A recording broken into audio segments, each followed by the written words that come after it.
Assalamualaikum warahmatullahi wabarakatuh. Waalaikumsalam warahmatullahi wabarakatuh. Baiklah, saya Rika Asela dari Lokal PGMI 4G. Saya akan menjelaskan tentang kalimat thayyibah, subhanallah dan masya Allah. Kalimat thayyibah adalah kalimat atau ucapan yang baik. Kalimat thayyibah yang akan kita pelajari kali ini yaitu kalimat subhanallah dan masya Allah. Kalimat thayyibah diucapkan untuk mengagungkan asma Allah Subhanahu wa taala, sehingga dengan mengucapkan kalimat thayyibah tersebut dinilai sebagai ibadah. Coba teman-teman semuanya amati gambar tersebut. Apa pendapat kalian kalau melihat gambar tersebut? Bagus sih. Kalimat thayyibah subhanallah, kalimat subhanallah diucapkan ketika melihat sesuatu yang menakjubkan atau indah, dengan catatan itu murni atas kekuasaan Allah Subhanahu wa taala dan tanpa campur tangan manusia. Contohnya ketika kita melihat keindahan pemandangan alam, orang yang cantik atau tampan, mukjizat karomah. Subhanallah artinya yaitu maha suci Allah. Kalimat subhanallah disebut juga bacaan tasbih. Kalimat tasbih adalah ungkapan untuk memuji Allah Subhanahu wa taala. Dengan bertasbih kita mengakui keagungan Allah Subhanahu wa taala. Tidak ada yang berkuasa selain Allah Subhanahu wa taala. Dengan bertasbih kita mengakui kelemahan dan keterbatasan kita sebagai manusia yang tidak memiliki daya dan kekuatan.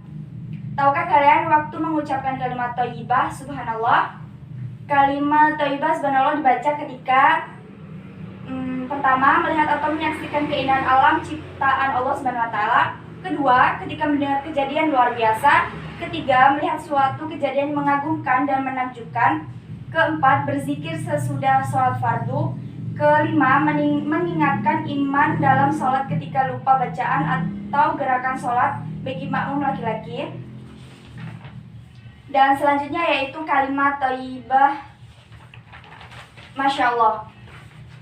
Kalimat masya Allah diucapkan ketika melihat sesuatu atau kejadian yang indah maupun menakjubkan, sedangkan ada peranan manusia dalam sesuatu atau kejadian tersebut.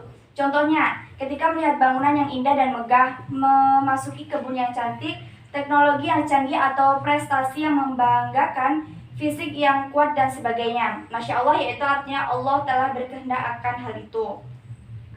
Kalimat masya Allah diungkapkan untuk menunjukkan kekaguman terhadap seseorang atau kejadian. Dalam hal ini digunakan sebagai ekspresi penghargaan, sementara dalam waktu yang sama juga sebagai pengingat bahwa semua pencapaian bisa terjadi karena kehendak Allah Subhanahu wa taala. Kalimat masya Allah juga diucapkan ketika ada sesuatu yang terjadi di luar kehendak kita, sehingga diharapkan kita tidak berburuk sangka kepada Allah Subhanahu wa taala. Tidak menyalahkan takdir Allah Subhanahu wa taala. Kalimat masya Allah diucapkan ketika melihat sesuatu yang mengherankan. Misalnya melihat kejadian alam, ketampanan atau kecantikan wajah seseorang.